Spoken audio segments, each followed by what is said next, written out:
ईश्वा बेड़ा ने रिप्लाई किया था कि हम भी जब चले थे ना तो परमाणु बम लादे के चले थे और गिनती जब कर रहे थे तो हम भी गिनती किए थे 250 हमारे पास भी परमाणु बम था, लेकिन इतना ज्यादा था कि सोचे कि कौन गिनेगा, बाद में गिनेंगे। आ जाओ देखते हैं किसके पास कितना है। Hey guys, welcome back to Sweet Chilies। मैं हूं सुधीर, कैसे हैं आप लोग?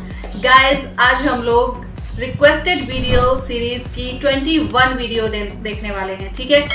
I mean, जैसे अगर नए लोग जो हैं, जो नए सब्सक्राइबर्स हैं, उन्हें मैं बताना चाहती हूँ कि मेरे जो चैनल है उस पर एक सीरीज चल रही है कि आप कोई भी वीडियो को अगर कमेंट करेंगे, उस पर 2-4 लोग और ज़्यादा उस पर अगर लाइक करते हैं या और ज़्यादा उसकी डिमांड करते हैं तो उसे मैं एक रिक्वेस्टेड हैशटैग दे देती हूँ, ठीक है। तो उससे ये होता है कि आपकी वो वीडियो को नंबर मिल जाता है, हैशटैग दिस नंबर, और उससे वो अपने नंबर की जगह पर आ जाती है। जैसे ये वाली वीडियो जो है वो है रिक्वेस्टेड वीडियो 21। तो 21 के बाद जिस जिसका नंबर है, जिस जिसको जो नंबर मिला हुआ है रिक्वेस्टेड वीडियोस का, वो उसी टाइम पर आएगी, ठीक है। और ये है खान सर की पार्ट 2, पाकिस्तान पर उन्होंने बनाई थी वीडियो, तो उसका पार्ट 2 है। एक्चुअली पार्ट 1 मैंने बनाया था तो उस पर काफ़ी लोगों ने कमेंट किया था कि हाँ आप पार्ट 2 भी लेकर आइए, ये आधा अधूरा है। तो मैं पार्ट 2 लेकर आ गई हूँ। खैर, और जिन लोगों ने पार्ट 1 नहीं देखी है वो ऊपर आई बटन में दिख रहे हैं, लिंक से जाकर देख सकते हैं, या फिर डिस्क्रिप्शन में भी आपको लिंक मिल जाएगी, उस पर जाकर देख सकते हैं, ठीक है। चलिए वीडियो शुरू करते हैं बिना किसी देरी के।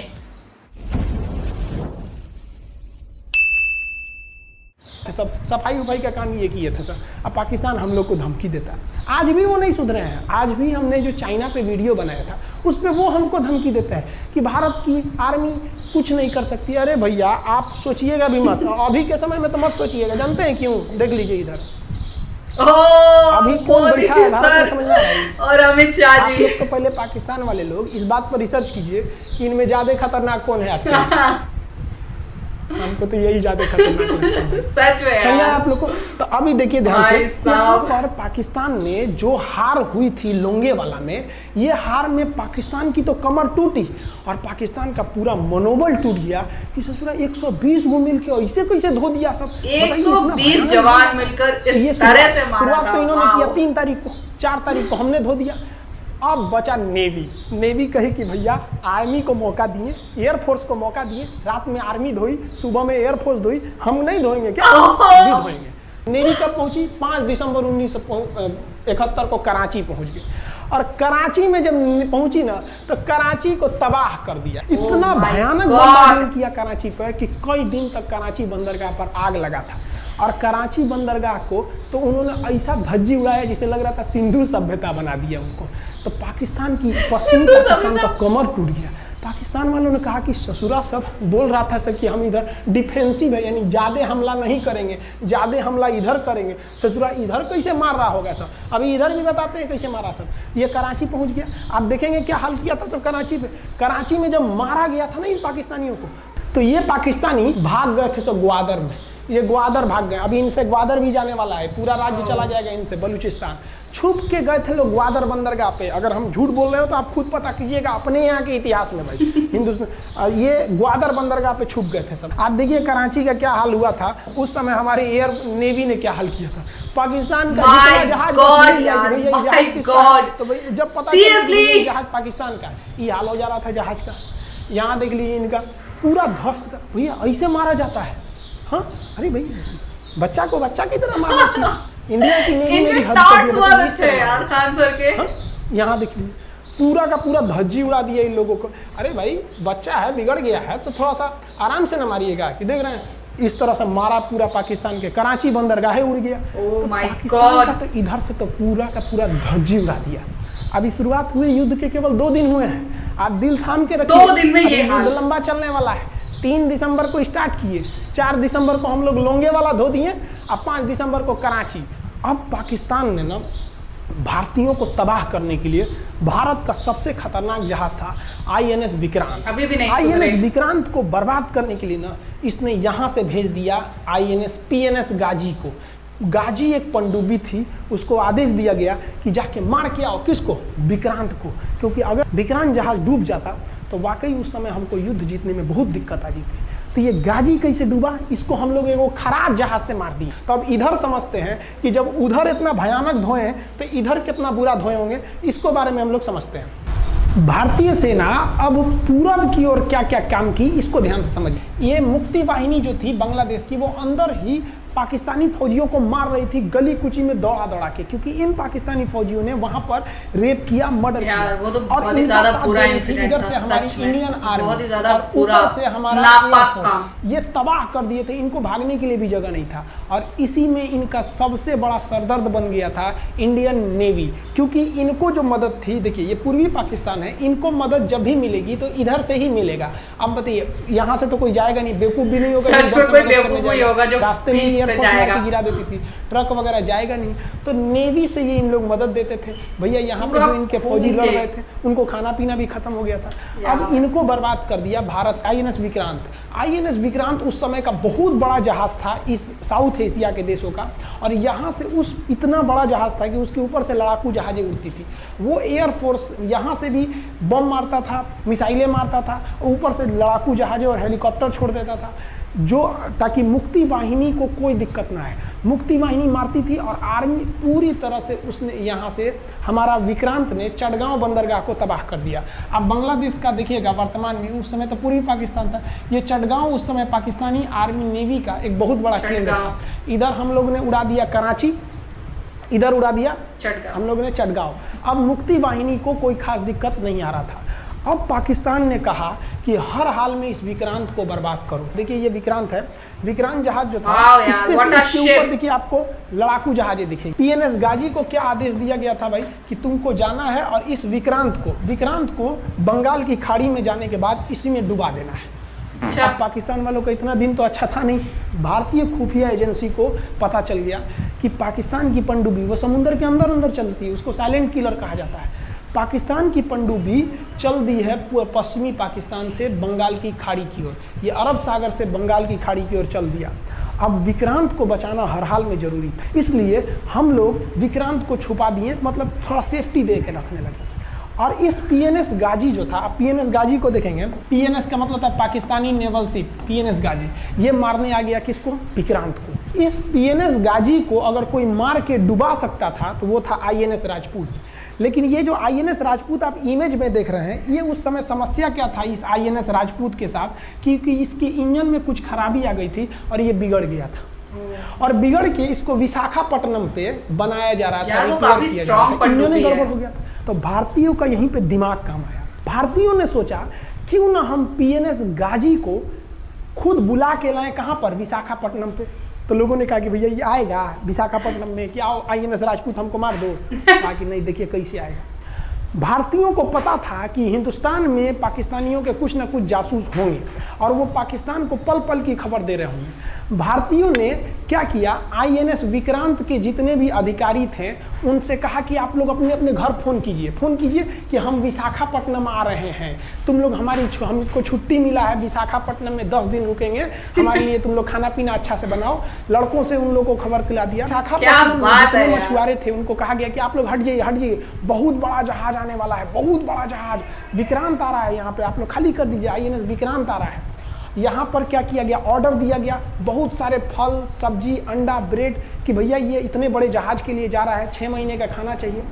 ये खबर आग की तरह फैल गई पाकिस्तानियों को। अब पाकिस्तान में खबर लग गई कि भैया आईएनएस विक्रांत यहाँ नहीं है, आईएनएस विक्रांत विशाखापट्टनम पर। अरे बकलोलो, विशाखापट्टनम पर पीएनएस गाजी की मौत यमराज इंतजार कर रहा था आईएनएस राजपूत।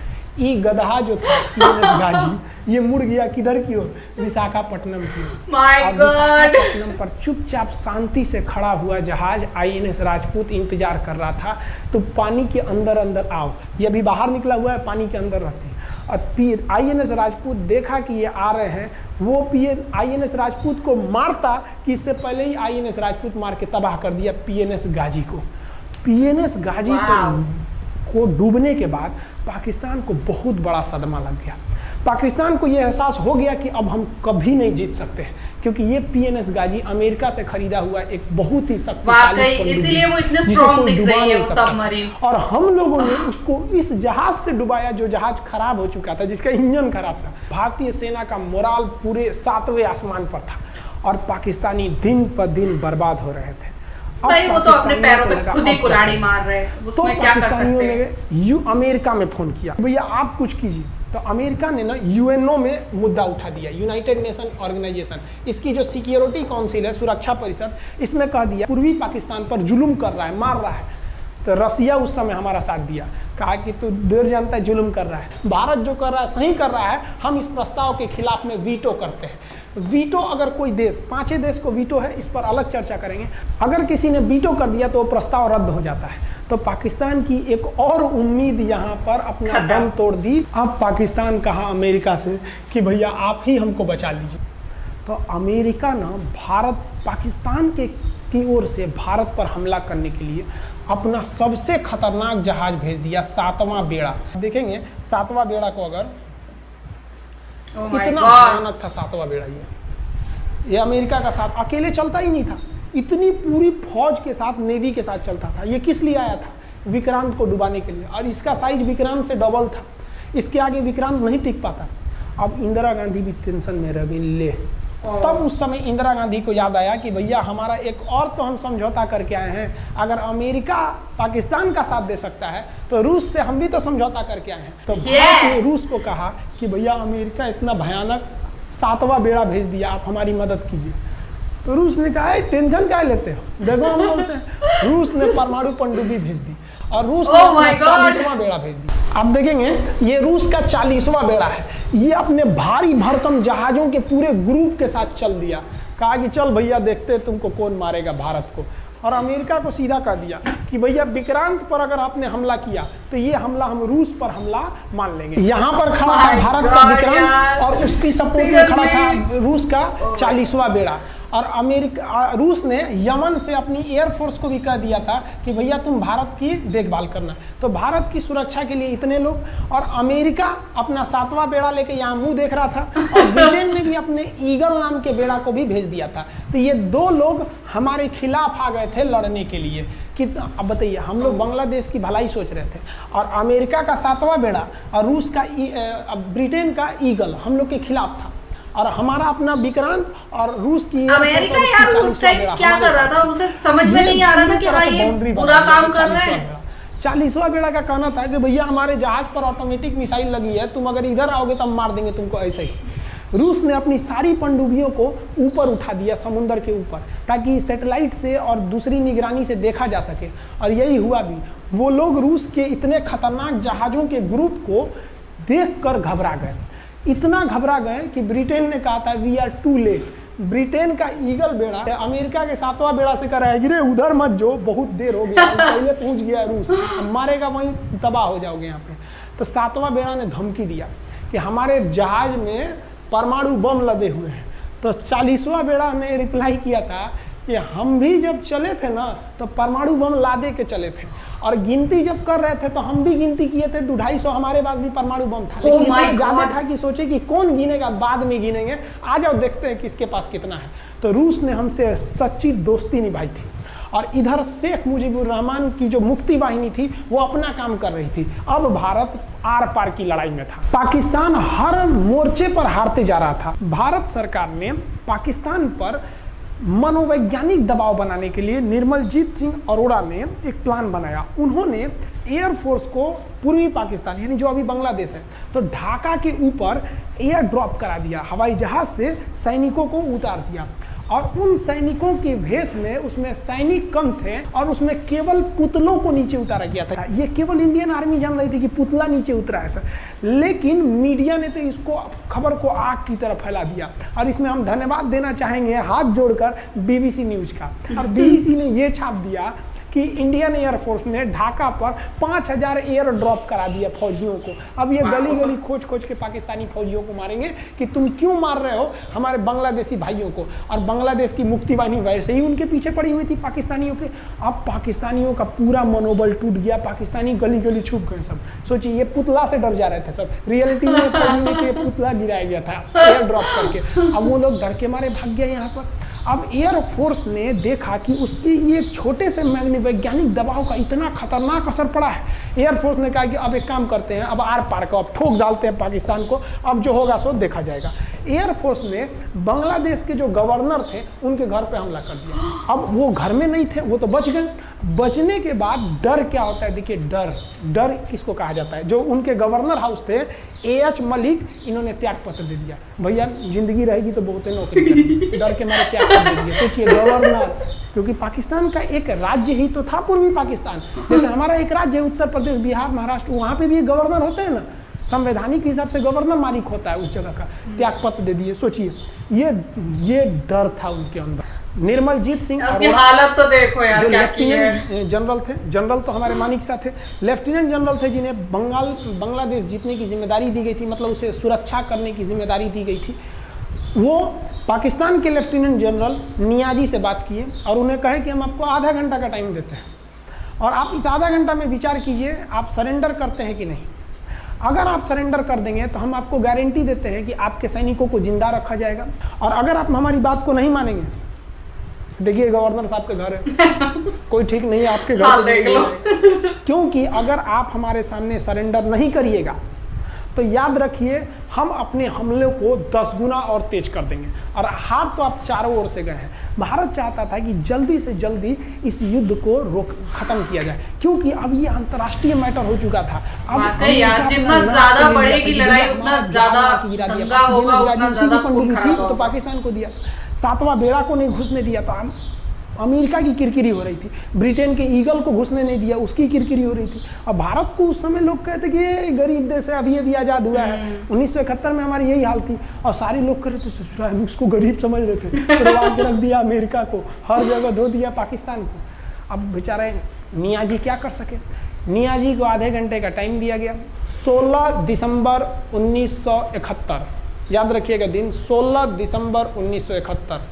ये हमारे इतिहास का 13 दिन के युद्ध में हमने पाकिस्तान को धूल चटा दिया था, क्योंकि 3 दिसंबर को पाकिस्तान ने युद्ध स्टार्ट किया था और 16 दिसंबर को हम लोगों ने जनरल नियाजी से आत्मसमर्पण करवा लिया।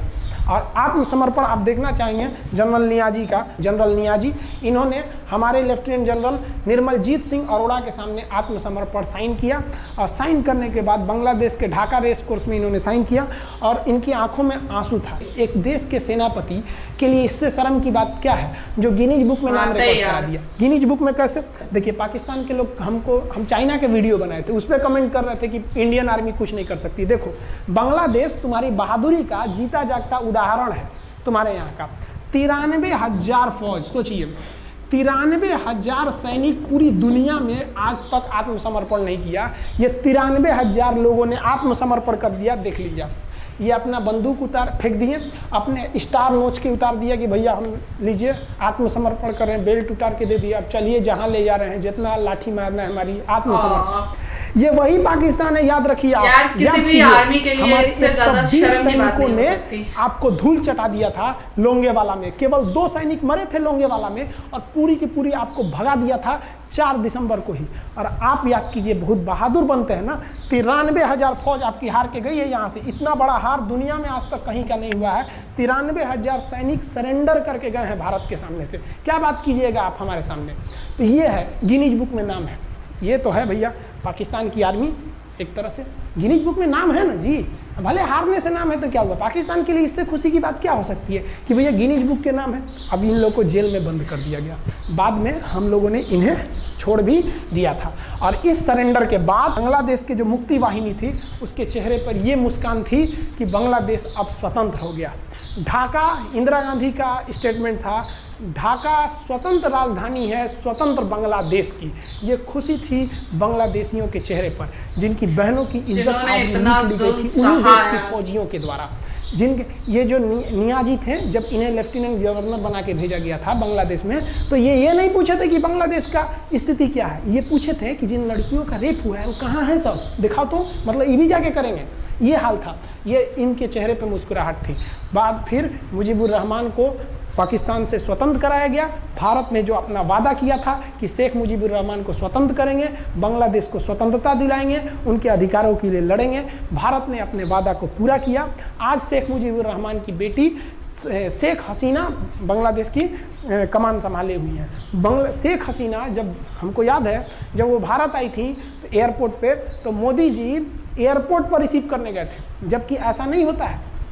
शायद ही बांग्लादेश की प्रधानमंत्री को पूरी दुनिया में कोई बड़े देश का राष्ट्रपति रिसीव करने जाए, प्रधानमंत्री रिसीव करने जाए। तो भारत अपने पड़ोसियों का इतना ख्याल रखता है, चाहे वो नेपाल हो, भूटान हो, सबके साथ। अभी हाल फिलहाल में नेपाल के लोग थोड़ा गुस्सा हैं लिम्पियाधुरा काला पानी को लेके, लेकिन ऐसा नहीं है कि हमारा नेपाल के साथ कोई खराब रिश्ता है। हमारा नेपाल के साथ रोटी और बेटी का रिश्ता है। बांग्लादेशियों के साथ हमारा बहुत ही अच्छा संबंध रहा है। आज हमारे बांग्लादेश के साथ बहुत ही मधुर संबंध है। और बांग्लादेश को जो पाकिस्तान के लोग कहते थे ये किसी काम लायक नहीं है, ये वाले भाई लोग पाकिस्तान से आगे निकल गए। आज इनका मलमल का कपड़ा, जूट और पाम ऑयल पूरी दुनिया में फेमस है। जहाजों की मरम्मत में, मतलब जहाज के रिपेयरिंग में बहुत आगे निकले हैं बांग्लादेश के लोग। आई होप आप समझ गए होंगे। इस युद्ध के बाद अगर भारत चाहता तो भारत पाकिस्तान के पश्चिमी भाग को भी कब्जा कर लेता, क्योंकि यहाँ तो हम लोग हराए ही थे। उनके 93,000 फौज तो हम लोग जिंदा पकड़ लिए थे। हम उन्हीं को कह देते बंदूक लगा के कि कश्मीर खाली करो, हमारा यहाँ से वापस जाओ। लेकिन बावजूद हमने इंसानियत दिखाई थी पाकिस्तान के ऊपर। इसका बदला ये पाकिस्तान ने हमें क्या दिया पता है? 26/11 हम संसद भवन पर अटैक, तो कभी अमृतसर में अटैक, कभी मुंबई में बम ब्लास्ट, कभी 26/11 का हमला, ये सब हुआ। हम चाहते तो उस वक्त भी जीत सकते थे।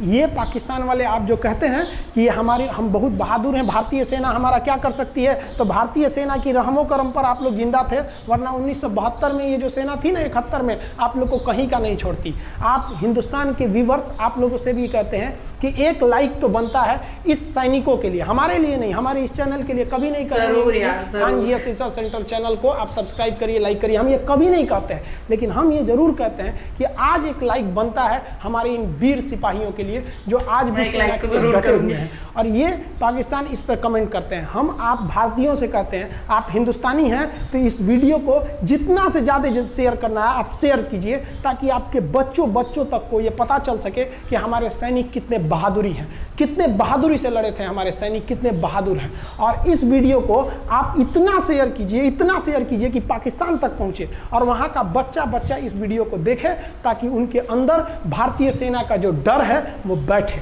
ये डर जरूरी है उनके अंदर, ये डर उनकी हड्डियों तक जाना चाहिए।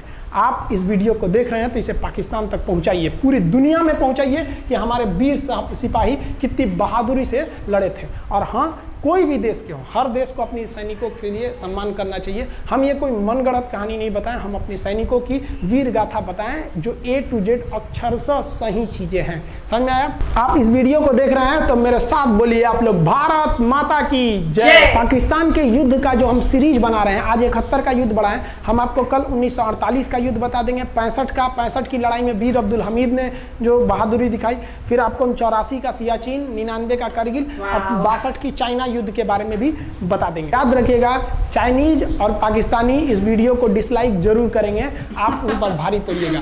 ये वीडियो आप संभाल के रखिएगा, अपनी पीढ़ियों को दिखाइएगा कि हमारी सेना कितनी बहादुर थी। एक सैल्यूट हम अपने वीर जवानों के लिए। जय हिंद। हम बहुत ही सौभाग्यशाली हैं जो ऊपर वाले ने हमें हिंदुस्तानी बनाया। I proud to be Indian. जय हिंद। गॉड, वाह यार, व्हाट अ रियलिटी। मैं इसे स्टोरी तो नहीं कहूंगी, व्हाट अ रियलिटी।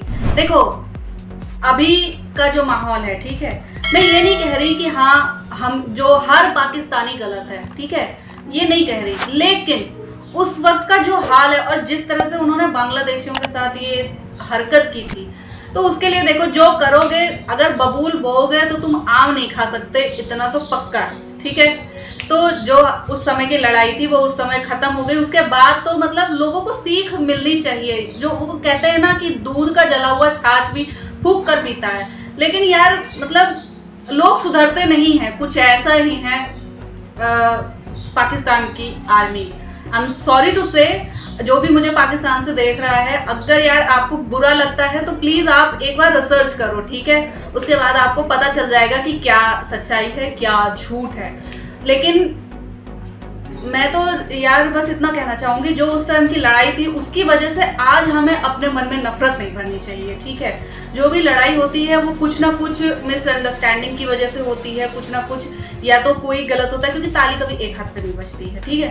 और यार देखो, जो चीज एक बार जो लड़ाई शुरू होती है ना, उसकी खुन्नस एक तरफ का दूसरा बार निकलता है, दूसरी तरफ का किसी बार निकलता है। ज्यादातर आप रिसर्च करके देखो, ज्यादातर हमेशा इंडियन आर्मी ने माफ किया है, इंडिया ने हमेशा माफ करना सीखा है, ठीक है। तो सुधरने का मौका कई बार मिला है, लेकिन लोग सुधरते नहीं हैं, तो इसमें किसी और की गलती नहीं है, ना किसी और के कहने पर जाना चाहिए, ठीक है। जो ब्रेन वॉश किया जाता है, जो ऐसे जो 26/11 का वो था इंसिडेंट, जैसा कि सर ने बताया कि जो 26/11 का, तो उसमें उस 17 साल के लड़के का ब्रेन वॉश किस तरह से उन लोग ने किया था, ये तो आप लोग ने देखा ही होगा। बहुत सारे इंटरव्यूज देखे होंगे, बहुत सारे आपने उसके बारे में न्यूज़ेस सुनी होंगी। लेकिन यार देखो, जो आतंकवादी होते हैं ना, उनका ना कोई धर्म होता है, ना कोई ईमान होता है, ना कोई देश होता है, ना कोई मतलब ईमान होता है, ठीक है। वो सिर्फ जिहाद के नाम पे नफरत फैलाना जानते हैं, बस सिर्फ इतना। और किसने कहा यार, किसने कहा कि लोगों को मारने से आपको जन्नत या स्वर्ग या कुछ भी मिलेगा, ठीक है। अरे जन्नत तो दूर छोड़ो, शैतान भी आपको रास्ते से भगा देगा कि निकल जाओ यहाँ से, तुम्हारे जैसा कोई देखा नहीं है हमने। खैर, ये तो मेरा मतलब पर्सनल ओपिनियन था, तो अगर किसी को बुरा लगता है आई एम सॉरी। लेकिन आपको ये वीडियो कैसी लगी, मेरे ओपिनियन कैसा लगा, प्लीज़ अगर अच्छा लगा हो तो इसे लाइक ज़रूर कीजिएगा। डिसलाइक करने वालों की भी हम इज्जत करते हैं, कोई बात नहीं भाई, तुम्हें तुम्हारा ओपिनियन मुबारक हो, लेकिन कमेंट करके बताइएगा वीडियो कैसी लगी। और इस तरह की और कौन सी वीडियो आपको चाहिए तो वो भी कमेंट करके ज़रूर बताइएगा। एक सच्ची देशभक्त हूँ तो ज़रूर लाऊंगी वीडियो। और हाँ, कमेंट्स में मैं जो ये लोग बार बार कहते हैं ना कि आप हमारी रिक्वेस्टेड वीडियो पे वीडियो नहीं बना रहे हैं, तो मैं आपसे सिर्फ इतना कहना चाहूँगी कि अगर आपको हैशटैग मिल चुका है, उस वीडियो को हम ज़रूर बनाएंगे, उस वीडियो की रिएक्शन ज़रूर आएगी, ठीक है। तो ये आप लोग बार बार ऐसे ट्रोल मत किया करो कि यार आप बना नहीं रहे हो, आप बना नहीं रहे हो, टाइम लगता है हर चीज़ में, ठीक है। चलो फिर मैं अगले वीडियो में मिलती हूँ, तब तक के लिए बाय बाय।